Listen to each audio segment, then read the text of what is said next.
സുനിൽ, നമ്മൾ പ്രധാനമായും ഒരു 3 വിഷയങ്ങൾ ചർച്ച ചെയ്യാമെന്ന് ഉദ്ദേശിക്കുന്നു. ഒന്ന്, UDFിൻ്റെ സാധ്യതകൾ. 2, പിണറായി വിജയൻ അമേരിക്കയിലേക്ക് പോകും എന്നുള്ളൊരു ശ്രുതി കേൾക്കുന്നു, അതിൻ്റെ വാസ്തവം. 3, ലീഗിൻ്റെ അവസ്ഥ. അപ്പോൾ ആദ്യത്തെ വിഷയം തന്നെ എടുക്കാം. പോളിംഗ് കൂടുമ്പോഴൊക്കെ തന്നെ കോൺഗ്രസ് അധികാരത്തിൽ വരും എന്നുള്ളൊരു പരമ്പരാഗതമായ ഒരു വോട്ടിംഗ് പാറ്റേൺ ആണ് കേരളത്തിൽ നിലനിൽക്കുന്നത്. അതുകൊണ്ട് തന്നെയാണ് സതീശൻ ആത്മവിശ്വാസത്തോടു കൂടി ഇത്തവണ 100 സീറ്റ് നേടുമില്ലെങ്കിൽ താൻ വനവാസത്തിന് പോകുമെന്ന് പറഞ്ഞത്.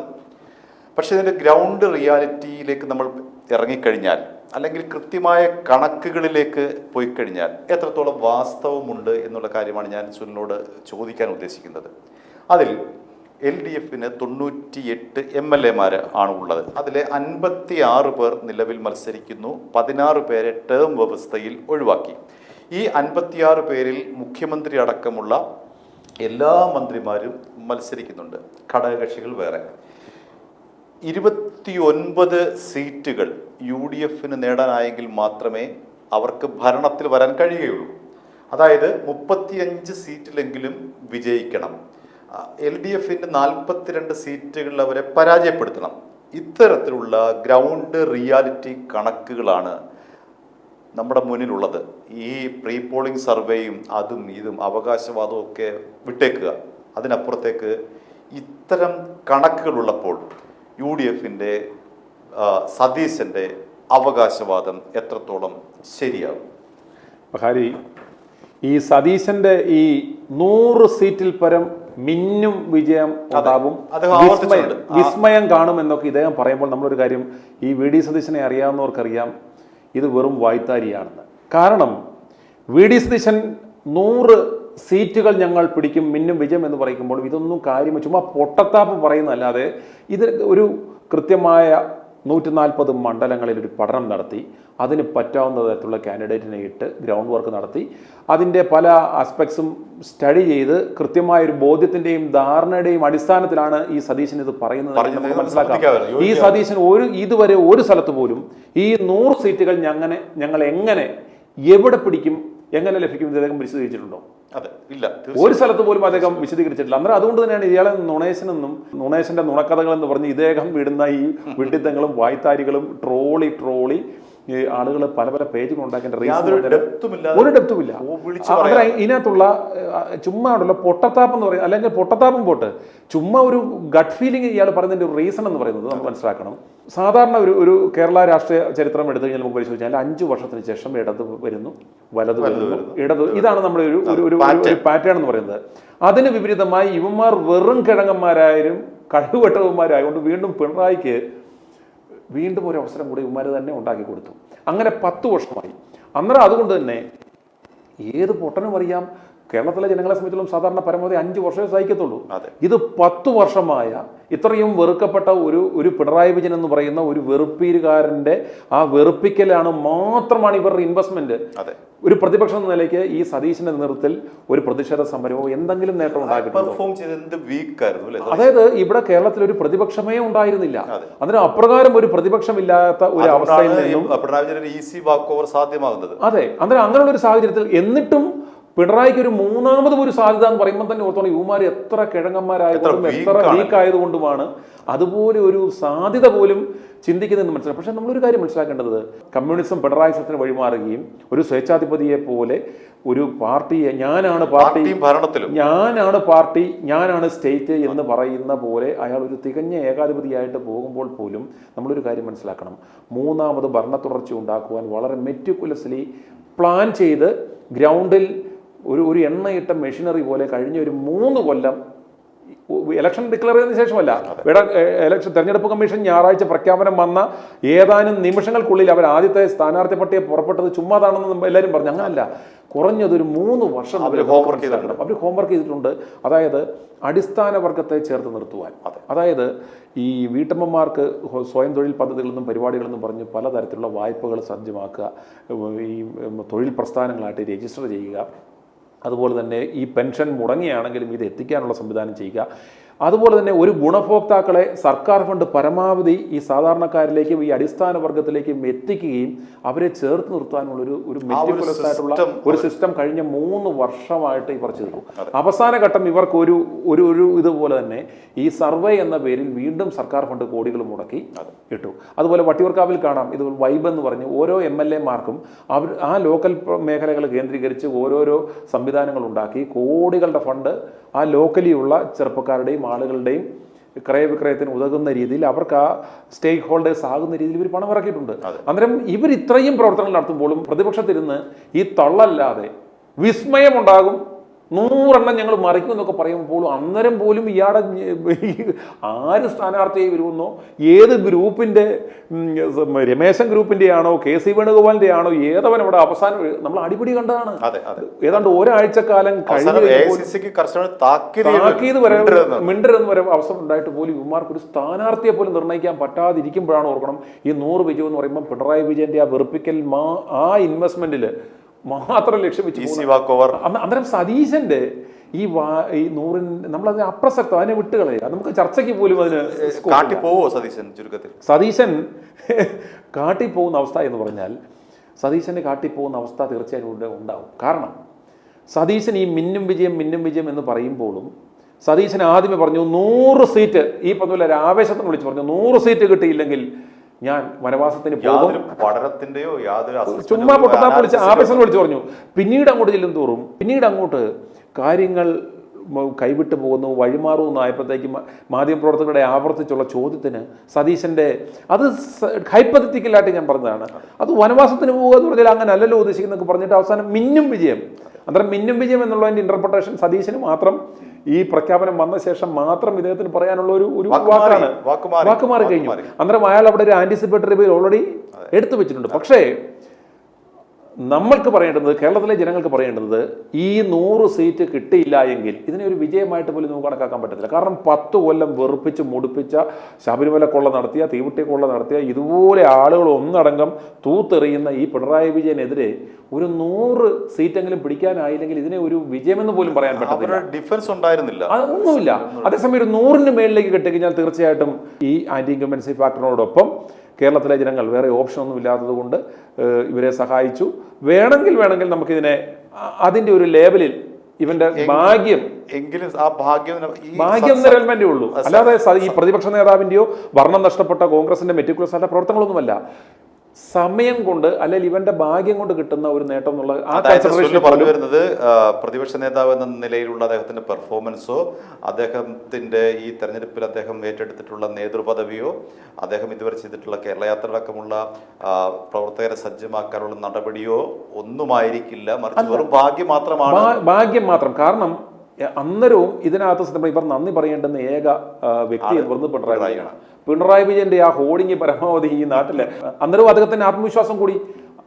സർക്കാർ ഫണ്ട് എടുത്തിട്ടാണ് ഈ ഹോർഡിംഗ് എല്ലാം വെക്കുമ്പോൾ അന്നേരം അതും തങ്ങൾക്ക് ഉതകുന്നു എന്ന് കാണുമ്പോൾ സതീശൻ അതിൻ്റെയും കൂടെ മറ്റേ ഒരു ഇതുണ്ടല്ലോ, മറ്റേ ഒരു ഇതേ ബഷീറിന്റെ ഒരു കഥാപാത്രമുണ്ട്, എട്ടുകാലി.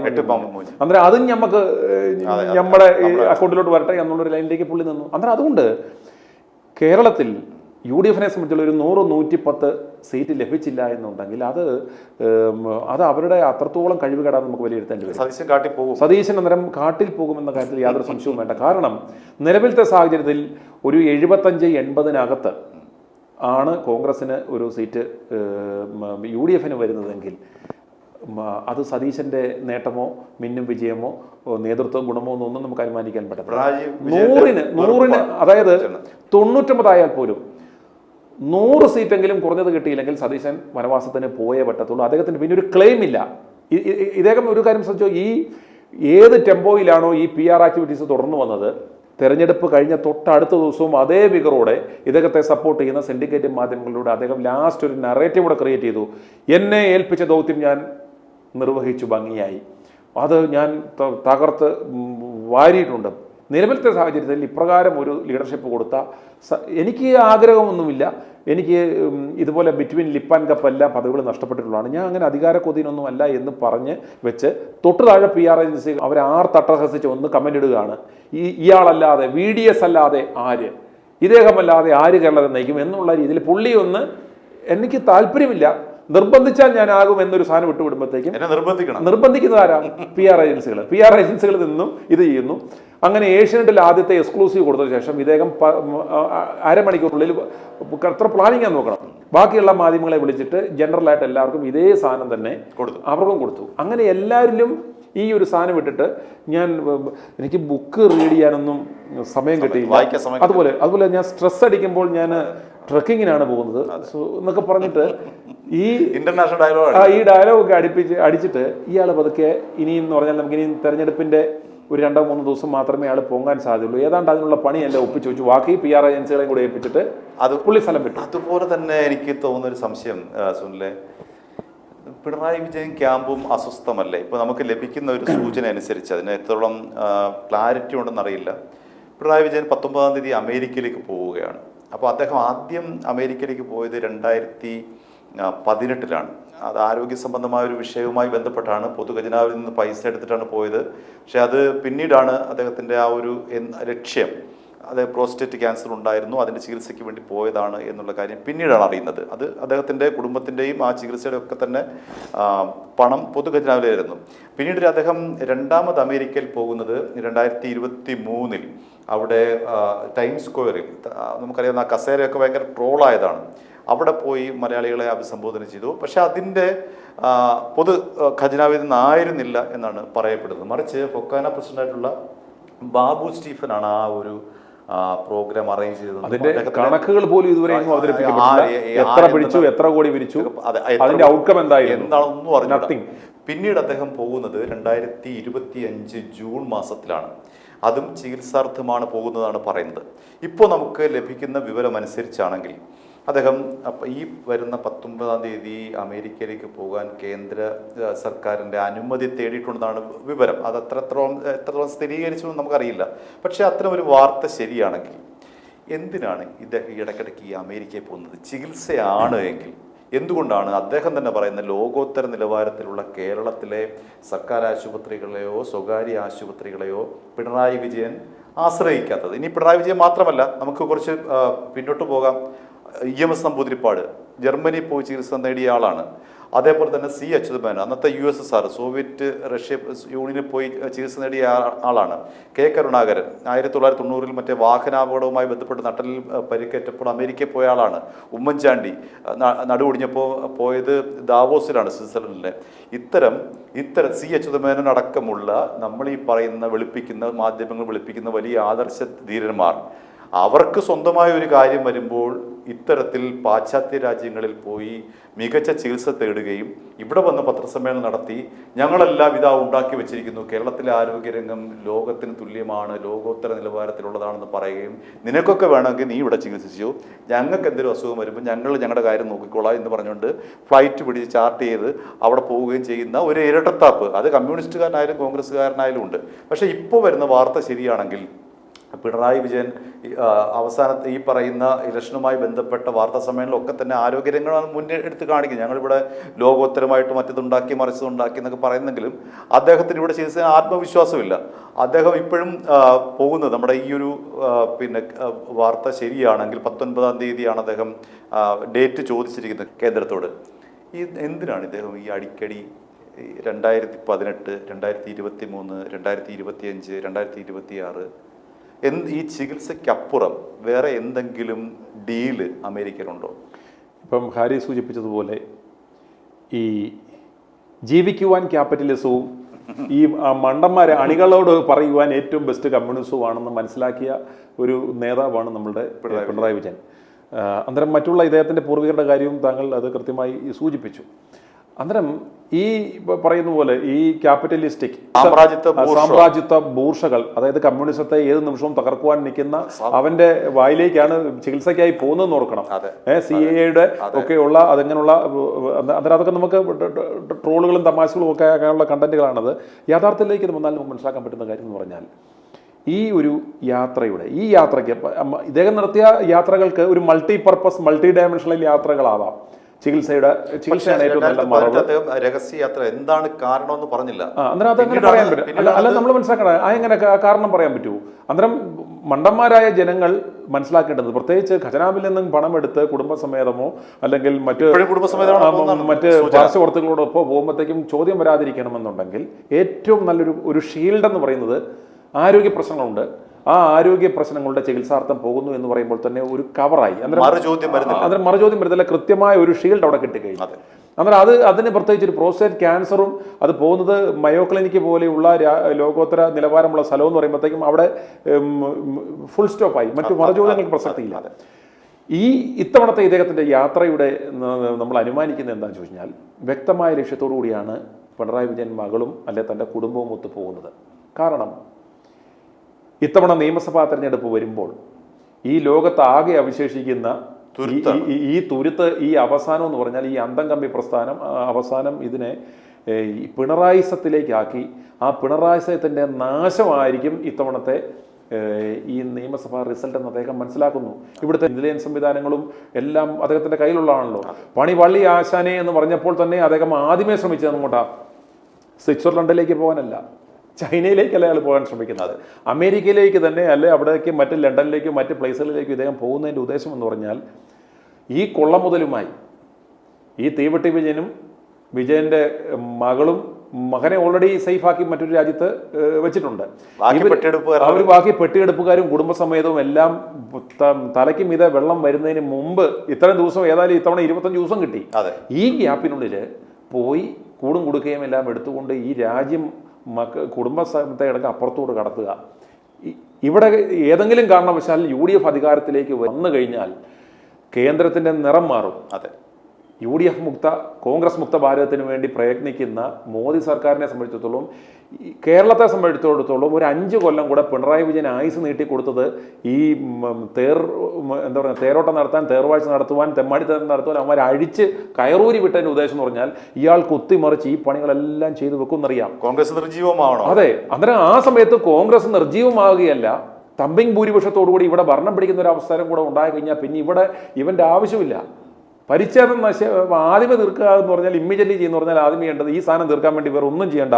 പിണറായി വിജയനെയും മകളെയും മരുമോനെയും കൂടെ പിടിച്ച് ED 100 കണക്കിന് അത്തരത്തിലുള്ള പണികൾ ഈ 5 കൊല്ലം കൊണ്ട് 10 കൊല്ലം കൊണ്ട് ചെയ്തു വെച്ചിട്ടുണ്ട്. അങ്ങനെ ആകുമ്പോൾ വരിഞ്ഞ് കെട്ടി മുറുകി ഈ 3 കൂടെ അകത്ത് വിട്ട് കഴിഞ്ഞാൽ ഇവിടുത്തെ കമ്മ്യൂണിസവും തീർന്നു, പിണറായിസവും തീർന്നു. ഈ സാഹചര്യത്തിൽ പറഞ്ഞ് ഈ അപകട വിധേയത്തിന് മടക്കുമ്പോൾ എത്രയും പെട്ടെന്ന് ഇദ്ദേഹത്തിന് പണി പാളി എന്ന് ഇന്റലിജൻസ് മെസ്സേജ് കിട്ടിക്കഴിഞ്ഞാൽ ഇദ്ദേഹം ഫസ്റ്റ് ഓൾറെഡി അതിനുള്ള സംവിധാനങ്ങൾ അദ്ദേഹം അവിടെ ചെയ്തു കഴിഞ്ഞു.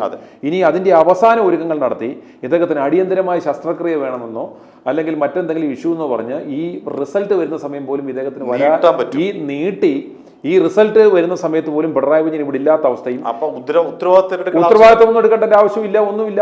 ഉണ്ടെങ്കിൽ ഞാൻ വന്ന് കൗണ്ടർ ചെയ്തേനെ, ഞങ്ങളുടെ നേതാവ് ഒന്ന് തള്ളിയേനെ എന്ന് പറഞ്ഞ് ഇവന്മാർ അപ്പം ഗോവിന്ദൻ മറ്റേ അമൂർത്തമായ സ്ഥാനത്തിലൊക്കെ വേണമെങ്കിൽ രാജിയൊക്കെ 2 ആഴ്ച കൊണ്ട് ഓടിക്കാനുള്ള സ്ഥാനം പറഞ്ഞിട്ടുണ്ടാവും. അങ്ങനെ നിൽക്കുമ്പോഴത്തേക്കും ഇവന്മാർ ഈ കിട്ടിയ അവസരത്തിൽ ബാക്കി എല്ലാം സേഫ് ആക്കിക്കൊണ്ട് ആരോഗ്യ പ്രശ്നങ്ങൾ പറഞ്ഞുകൊണ്ട് ഈ മക്കളെയും ചികിത്സയ്ക്ക് കൂടെ പോകുന്നവനെ ആരെയും തരത്തില്ല, അങ്ങനെ അവരെ അവിടെ സേഫ് ആക്കും. എന്നിട്ട്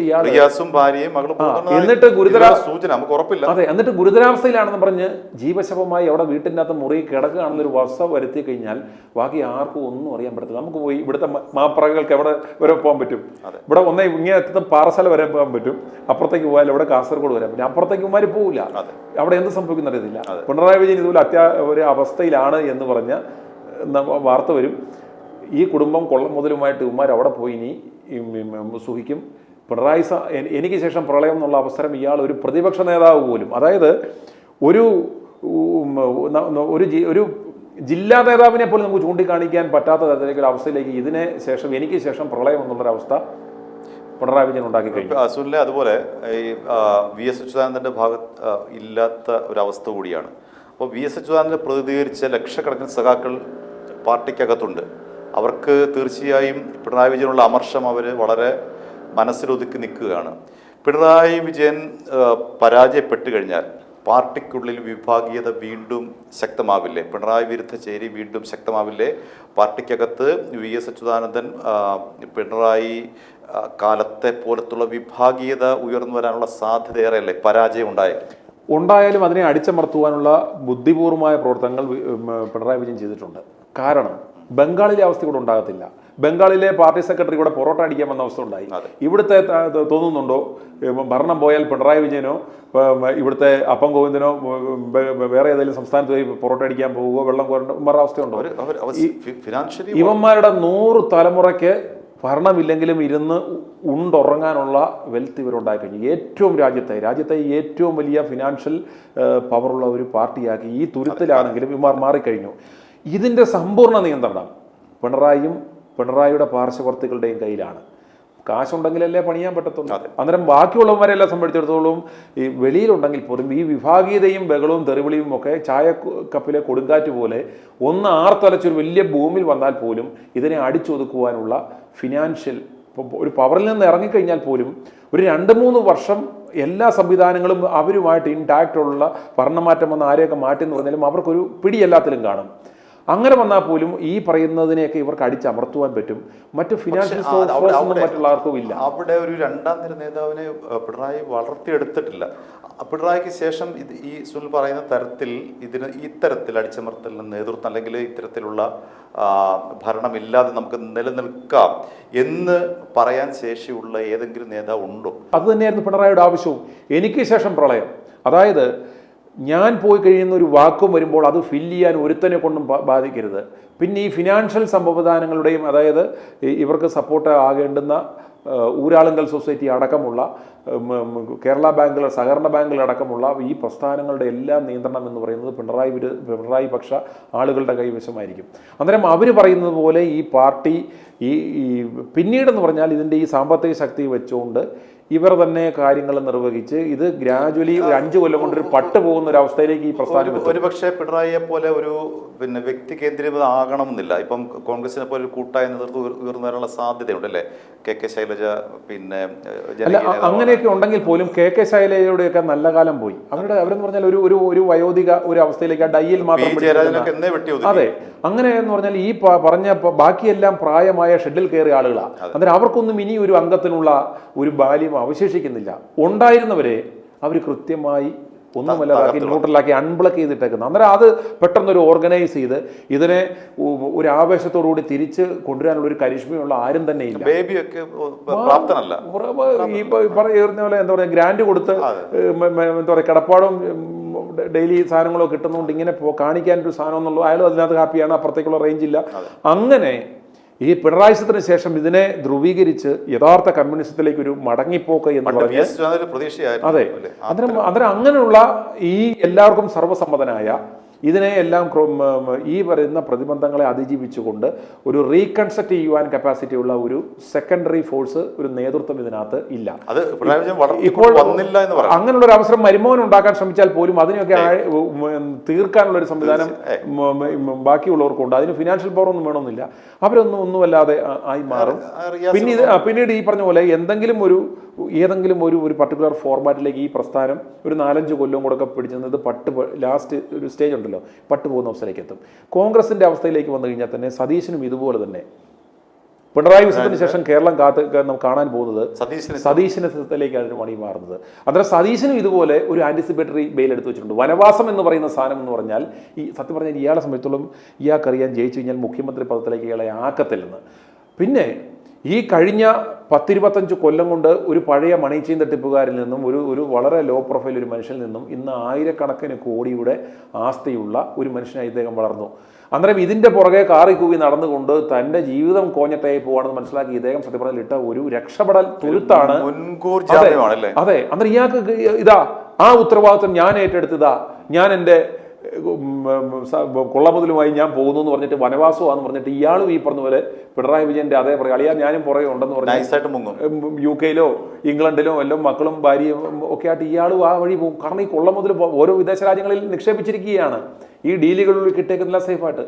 അന്നേരം ജനങ്ങളെ മുമ്മാരും മുണ്ടുപൊക്കി കാണിച്ച് പിണറായി വിജയനും ഈ VDS സദസ്യനും വനവാസം എന്നും പറഞ്ഞിട്ട് ഇയാൾ ഈ വഴിയും പോകും. മറ്റേ ചികിത്സക്കെന്നും പറഞ്ഞ് പിണറായി വിജയൻ ആ വഴിയും പോയി കഴിയുമ്പോഴത്തേക്കും ആരാണ് യഥാർത്ഥത്തിൽ മണ്ടന്മാരല്ലേ സാധാരണക്കാരനെ തിരിച്ചറിയേണ്ടത്? സുനിൽ പറഞ്ഞ പോയിന്റ് അതാണ് ഇടതുപക്ഷം പ്രശ്നം. നിലവിലത്തെ അവസ്ഥയിൽ എന്ന് പറയുന്നത് ആർക്കും. അതായത് അതുകൊണ്ടാണ് ITV ന്യൂസ് തുടക്കം മുതൽ തന്നെ നമ്മളൊരു ക്യാമ്പയിൻ നമ്മൾ പറയുന്നത്, ഈ പാർട്ടിസാൻസ് പൊളിറ്റിക്സ്, പാർട്ടി അധിഷ്ഠിതമായ, മത അധിഷ്ഠിതമായ, വർഗ അധിഷ്ഠിതമായ രാഷ്ട്രീയം അവസാനിക്കണം. ഓരോ മേഖലയിലും കഴിവുറ്റ നമ്മൾ തുടക്കത്തിൽ ഈ സാബു ജേക്കബ് ഒക്കെ 2020 എന്ന ഒരു നിലപാടുമായി വന്നപ്പോൾ നമ്മളൊക്കെ വളരെയേറെ സന്തോഷിച്ചു, അതത്തെ സപ്പോർട്ട് ചെയ്തു. അതിൻ്റെ കാരണം എന്ന് പറഞ്ഞാൽ ഇത്രയും വലിയ ഒരു ബിസിനസ്സുകാരൻ, ആ മേഖലയിൽ വിജയിച്ച ഒരാൾ, മോഷ്ടിക്കേണ്ടാത്ത വിദ്യാഭ്യാസമുള്ള, ദീർഘവീക്ഷണമുള്ള, ലോകപരിചയമുള്ള ഒരാൾ മുന്നോട്ട് വന്ന് ഇത്തരത്തിലുള്ളൊരു ലീഡർഷിപ്പ് കൊടുക്കുമ്പോൾ നമുക്കൊക്കെ വളരെ പ്രതീക്ഷയായിരുന്നു. പക്ഷേ പിന്നീട് ഈ പിണറായി വിജയൻ്റെ ഒരു ട്രോജൻ കുതിരയാണ് ഇയാളെന്ന് മനസ്സിലാക്കിയപ്പോഴാണ് സത്യം പറഞ്ഞാൽ നമ്മൾ ഇയാളുടെ യഥാർത്ഥ മുഖം തിരിച്ചറിഞ്ഞത്. അന്നേരം അതുപോലെയുള്ള നല്ല കഴിവുള്ള, ശരിക്കൊരു ഈ കേരളത്തിൽ നമുക്ക് ശ്രദ്ധിച്ചാൽ ഒരു കാര്യം കേൾക്കാം, കോടിക്കണക്കിന് ആളുകളുടെ ഒരു സൈലന്റ് ഇന്നർ ക്രൈ ഉണ്ട്. അതായത് ഈ റിഫോമേഴ്സ് ഒക്കെ ഓരോ സമയത്ത് വീണ്ടെടുക്കലിനായി വന്നേക്കുന്നതെന്ന് പറയുന്നത് ഒരു ജനതയുടെ അവരുടെ ഉള്ളിൽ കടന്നുള്ള ആ ഒരു ആന്തരാഗ്നി, അല്ലെങ്കിൽ ആ ഒരു ഉള്ളിലുള്ള ഒരു സൈലന്റ് ഇന്നർ ക്രൈയിൽ നിന്നുമാണ് ഇത്തരത്തിലുള്ള ഓരോ ജന്മങ്ങൾ രൂപം കൊള്ളുന്നത്. അന്നേരം അതുപോലെയുള്ള ഒരു എലമെന്റ് ഒന്നും ഇവിടെ ഇനി പൊട്ടി വരത്തില്ല. മാത്രമല്ല, പിന്നെ സുനിൽ, നമ്മളിപ്പോ ലോകത്തിലെ സന്തോഷ സൂചി നോക്കിക്കഴിഞ്ഞാൽ ഫിൻലൻഡാണ് ആദ്യം, പിന്നീട് ഡെൻമാർക്ക്, പിന്നെ ഇത്തരത്തിലുള്ള രാജ്യങ്ങളാണ്. അവിടെ ഒന്നും ഇത്തരത്തിലുള്ള ഈ പറയുന്ന കടുത്ത പിന്നെ അടിമത്തമില്ല, രാഷ്ട്രീയ അടിമത്തം ഒന്നുമില്ല, അല്ലേ? അവര് ഇൻഡിപെൻഡന്റ് ആയിട്ട് ചിന്തിക്കുന്നു, പൗരബോധം അവർക്കുണ്ട്, ഞാൻ ആർക്ക് വോട്ട് ചെയ്യണം എന്നവർക്ക് ചിന്തിക്കാനുള്ള വിദ്യാഭ്യാസവും വിവേകവുമുണ്ട്. അത്തരത്തിലുള്ള തലമുറയെ ആണ് കേരളവും ആഗ്രഹിക്കുന്നതാണെന്നാണ് സുനിൽ പറഞ്ഞു. അതെ, ഒരു ഇസത്തിനും തൻ്റെ തലച്ചോറ് അടിമപ്പെടുത്താതെ കൃത്യമായ രാഷ്ട്രീയ അവബോധമുള്ള, കൃത്യമായ നിയമബോധമുള്ള, കൃത്യമായ രാഷ്ട്രീയ അവബോധമുള്ള, കൃത്യമായ ഭരണഘടനയെക്കുറിച്ച് ജ്ഞാനമുള്ള ഒരു സമൂഹം ഉണർന്നു വന്നു. കേരളത്തിൽ എന്തുകൊണ്ടല്ല വിദ്യാഭ്യാസപരമായി മുന്നിലാണ്.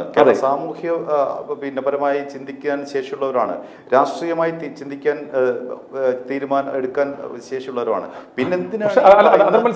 അങ്ങനെയുള്ള ഒരു തലമുറയെ, അങ്ങനെയുള്ള ഒരു ജനതയെ ഭരിക്കുന്ന ആരാ? ഈ 2ാം ക്ലാസ്സും ഗുസ്തിയും തീവട്ടിക്കൊള്ളയും കത്തിക്കുത്തുമായിട്ട് നടന്നവന്മാര്, സാമൂഹ്യ വിരുദ്ധന്മാര്. നമ്മുടെ ഈ മണിയാശാനെ കുറ്റം പറയുകയല്ല. അന്നേരം ഇതുപോലുള്ള ആളുകൾ അവിടെ ഇരുന്ന് ഒരു ക്രൈസിസ് വന്നപ്പോഴത്തേക്ക് ആ ഡാമിലെ വെള്ളം തുറന്നു വിട്ട് എത്ര പേരെ നമ്മൾ 1, 2, 3 എന്ന് പറഞ്ഞ് ഞാൻ നിസ്സാരമായി കൊന്നു കളഞ്ഞു എന്ന ലാഘവത്തോടുകൂടി വെള്ളം പൊങ്ങി അഴിച്ചു വിട്ടോളാൻ പറഞ്ഞു. അന്നേരം ഇതുപോലെയുള്ളവന്മാരെ ഒന്നോർക്കണം. ഇവിടെയുള്ള ഇത്രയും പ്രബുദ്ധരായ, ഇത്രയും ദൈവത്തിൻ്റെ സ്വന്തം നാടെന്ന് അഭിമാനിക്കുന്ന, ലോകോത്തര നിലവാരമുള്ള വിദ്യാഭ്യാസം പറയുന്നവന്മാരെ ഭരിക്കുന്നത്, അതായത് നമ്മളിപ്പോൾ നല്ലൊരു മെഴ്സിഡസ് ബെൻസ് കാറ് എടുത്തിട്ട് അത് ഓടിക്കുവാനായിട്ട് വിത്ത് ഇൻവെർട്ടഡ് കോമയിൽ നമ്മൾ പറയുകയാണ്. നമ്മൾ ഇതിനെക്കുറിച്ച് ചുക്കും ചുണ്ണാമ്പും അറിയാത്ത ഒരുത്തനെ പിടിച്ച് ഒരു സുപ്രഭാതത്തിൽ കയറ്റി നമ്മൾ അവനെ ഇരുത്തോ ഓടിച്ചോടാന്ന് ഓർക്ക്. ആരോഗ്യ മേഖല പ്രസവിക്കാൻ മാത്രം പോയിട്ടുള്ള, അല്ലെ ജലദോഷപ്പനിക്ക് മാത്രം ആശുപത്രിയുടെ തിണ്ണ നിറങ്ങിയിട്ടുള്ള ഒരുത്തിയെ പിടിച്ച് ഒരു ദിവസം രാവിലെ സത്യപ്രതിജ്ഞ ചെയ്തത് ഈ ആരോഗ്യവകുപ്പ് മന്ത്രി ഭരിച്ചോ എന്ന് പറഞ്ഞ് നമ്മുടെ ആരോഗ്യ സംവിധാനത്തെ വിട്ടുകൊടുക്കുക.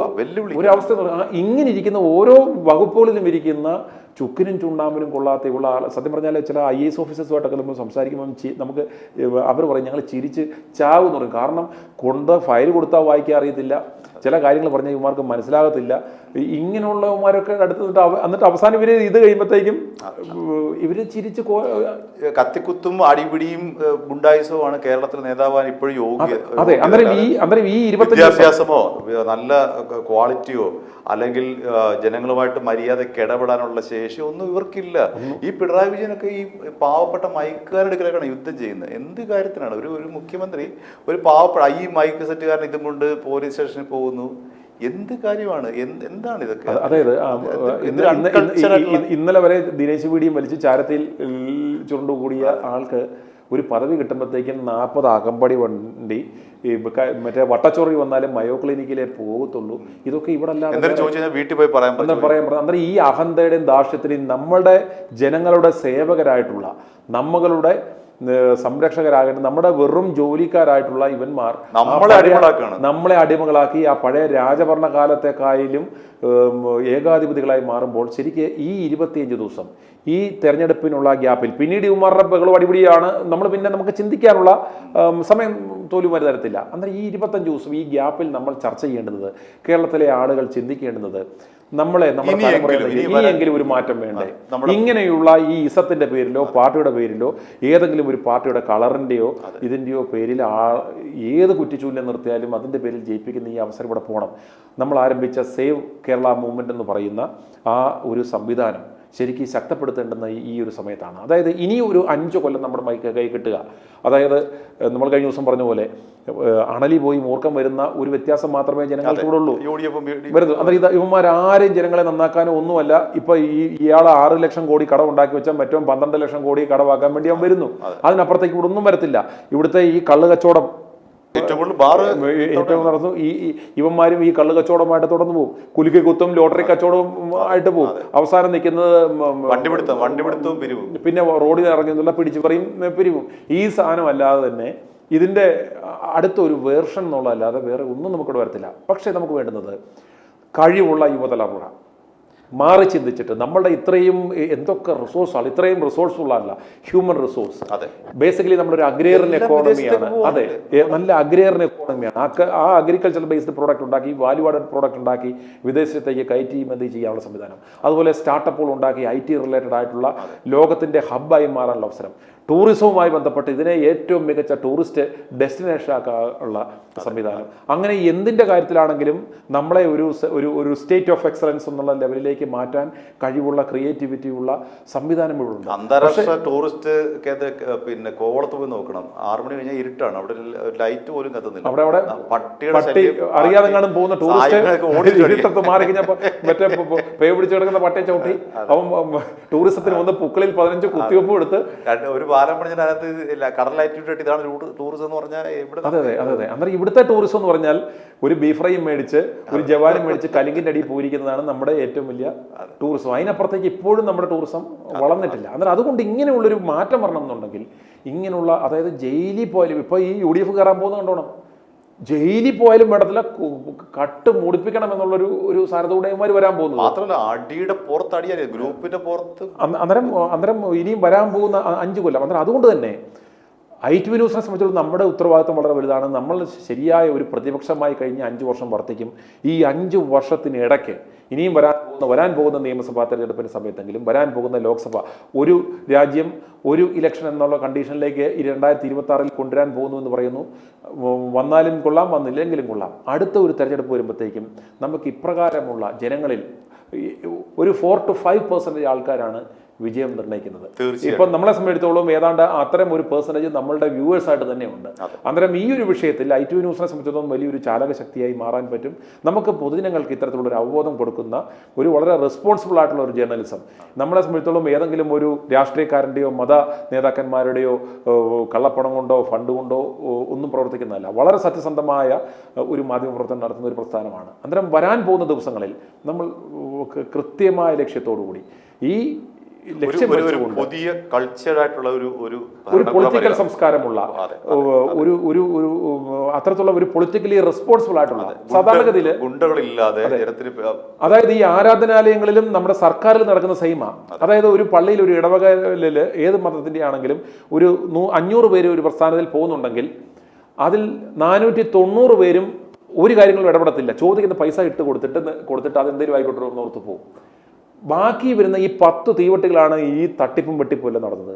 രാഷ്ട്രീയത്തിലും ഈ സെയിം സംഭവം എന്ന് പറഞ്ഞാൽ ഇതൊന്നും എന്നെ സംബന്ധിക്കുന്നില്ല. ഇത് ഞാൻ പോയി പണി എന്ന് പറഞ്ഞാൽ ഞാൻ ഒന്ന് കുത്തി കൊടുക്കും, ഇത് തേക്കും, അതോടുകൂടി എൻ്റെ പരിപാടി കഴിഞ്ഞു. പിന്നെ 5 കൊല്ലമേ എനിക്ക് ഉള്ളൂ, മറ്റോമാർ എന്തെങ്കിലും ആയിക്കോട്ടെ എന്ന് പറഞ്ഞ് വിധിക്ക് വിട്ടുകൊടുക്കുക.